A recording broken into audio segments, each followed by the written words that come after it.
Today we're talking about how to start an LLC in Michigan, and what you can see behind me here is a checklist and a document that's going to walk us through this process. And before we get into the checklist of starting your LLC, I want to talk about how to avoid the LLC dumpster fire. What that is 2-3 years out of owning your LLC, there's been mistakes that have been made or things that you were unaware of, and they create cracks in your LLC, which can cost you tens of thousands of dollars in damages. Now, what are those things? Well, if you're not familiar with terms such as piercing the corporate veil, registered agents, commingling funds, pass-through taxation, or perhaps you're not familiar with how the LLC renewal process works, or the fact that you need business licenses and permits in many situations. To better understand all of this, what we're going to do is we're actually going to explain what an LLC actually does for your business, because a lot of times people are unsure or just misguided in what it does for your business. So why don't we open this up and take a look at this first section here. What we're going to be looking at is talking about what the LLC does, and then also what is pass-through taxation. The LLC is a limited liability company, so it's meant to limit your liability. Well, that's kind of a vague term. Why don't we break that down in more detail? And we're going to do that through an example, such as owning a coffee shop without an LLC. Well, this image right here does a great job of explaining this. You can see there's a business owner in the middle, and on the left-hand side are their personal assets, personal home, personal car, personal bank account. But on the right-hand side are the business assets. So they own this coffee shop, and then there's the point of sale, the business bank account, the lights, the espresso machine. So this is a bad situation when everything is connected to the business owner. Now, it looks a little bit different when you own an LLC that owns the coffee shop. Now you can see that everything is divided. On the left-hand side, we have the business owner, again, personal home, personal car, and bank account. But then on the right-hand side here, we have Acme Coffee LLC, we're calling it, and it owns all these assets. What's really important is this red division between the two asset classes. That division is something called the corporate veil. Now, why that's so important is, let's say in a hypothetical situation that somebody got hurt at your coffee shop and they decide they're going to hire an attorney to sue you. What that attorney is going to try to do is find cracks in your LLC. So then what they can do is something called piercing the corporate veil. You remember, this is one of the first topics here in this checklist.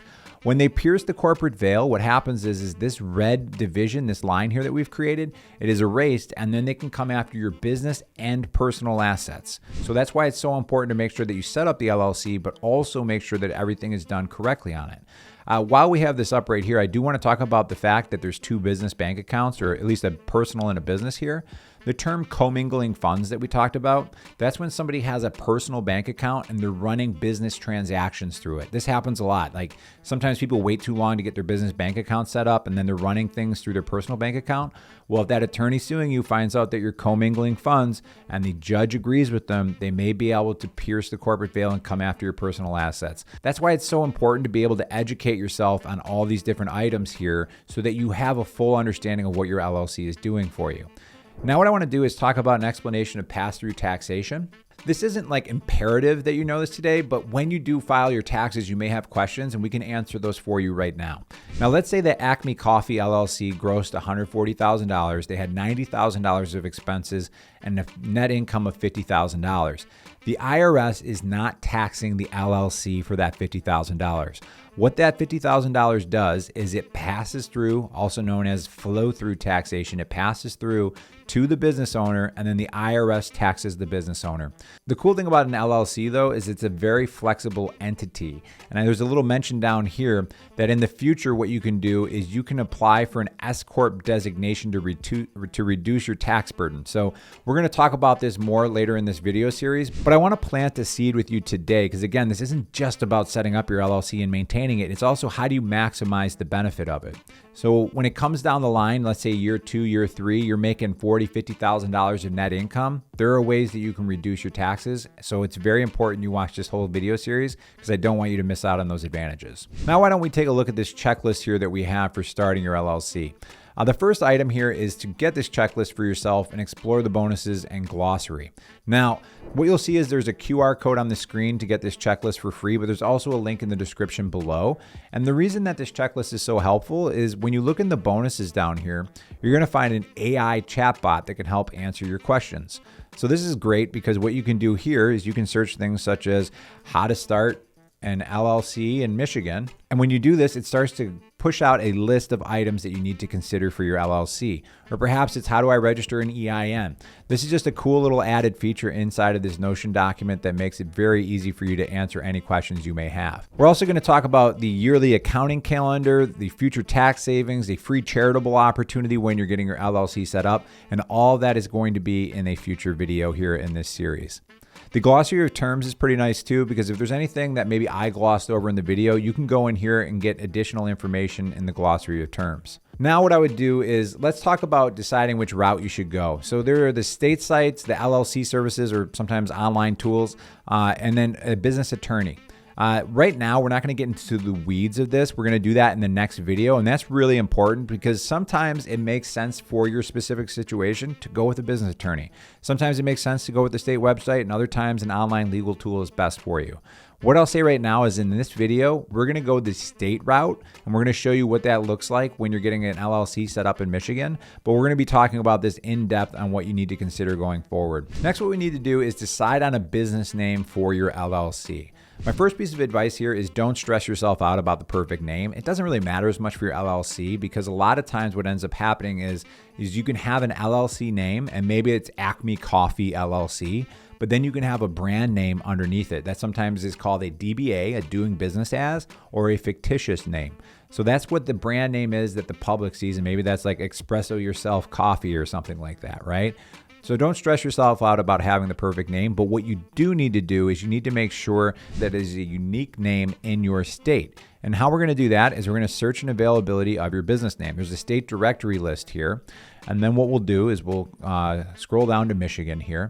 And then what we need to look at is corporations right here. There's a business entity search. We're also going to circle back and look at the state license search as well. But I just wanted to start with this first.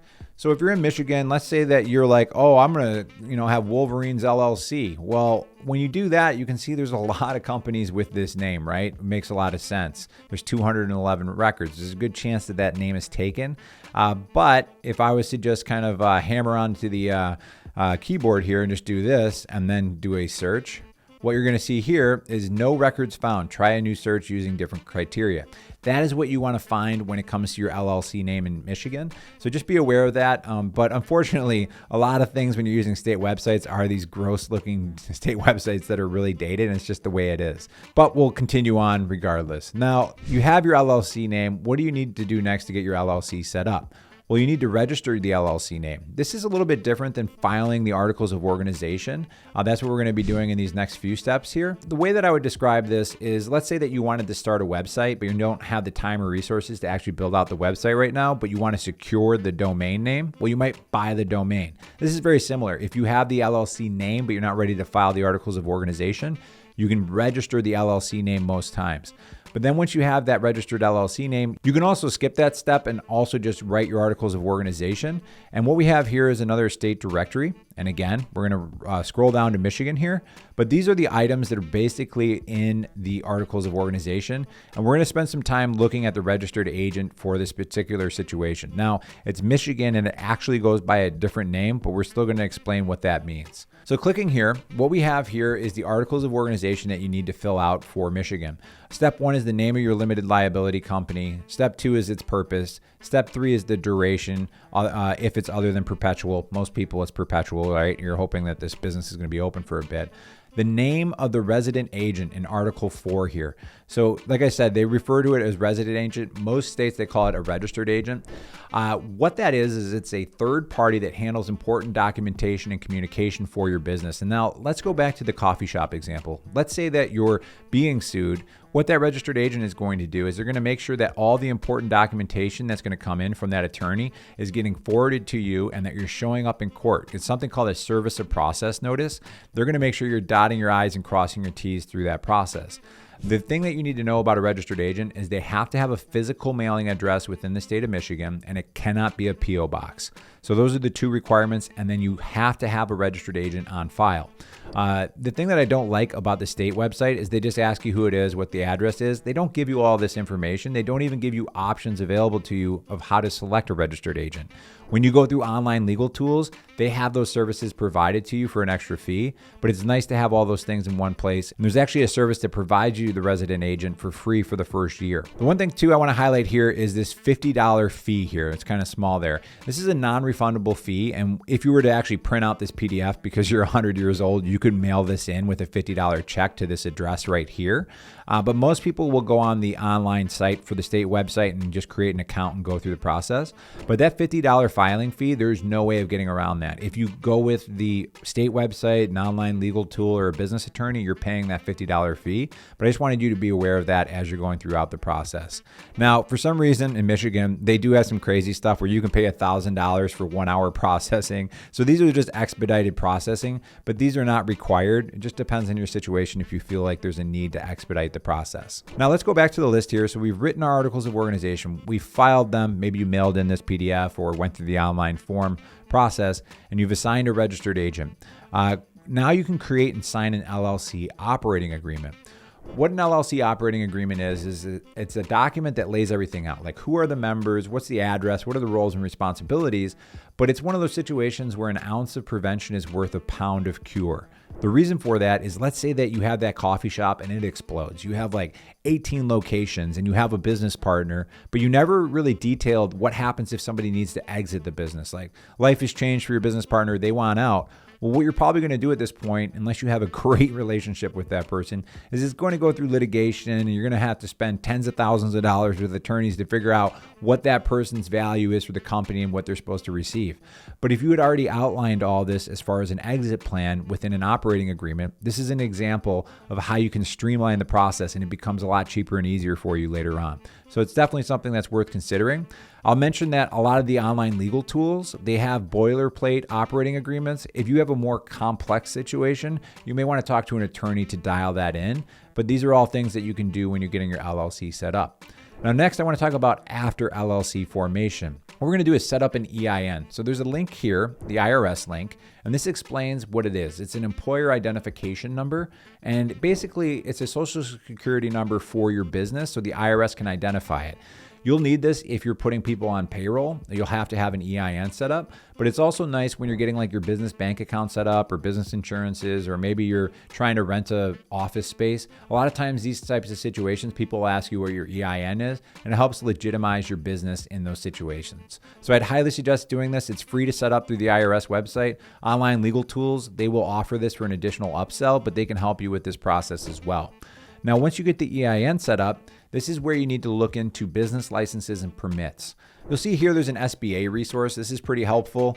You can actually look up your state and look into different things you need to know here. But basically, a good example of this would be, let's say you're opening up a brewery. And now you might be brewing beer, distributing beer, and also serving beer. Every one of those things may require a license and permit, and it may be on the federal level, or state level, and also your local government level. So that's why it's important that you look into this. And what I would say is, in this situation, I believe it was on this page right here, you can see there's a state license search. So that's where you can go through the state website and you can start to search for things. So when I search license, it can be a little bit overwhelming because you can see like, here's different examples, like a horse riding stable license, like tons of things that you may not even be thinking of, liquor, off-premise retail. There are so many different licenses that you can go through.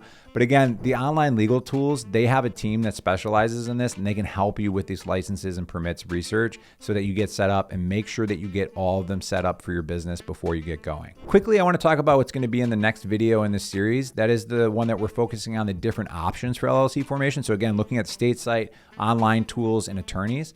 This one right here, this is a really cool drop down. We actually have an LLC cost calculator, and I'm not going to show it to you right now, but it'll show you down to the dollar how much it's going to cost you to own your LLC, not just today, but 5 years from now. And that's embedded right into this Notion doc. We're going to talk about these star ratings and where these come from when you're comparing these three different options. We also will get into why state websites can become a pain, and that comes down to domestic and foreign LLCs, so we'll explain that in the video. Really important concept too as you start to expand with your business. And then this right here, this drop down is questions worth asking.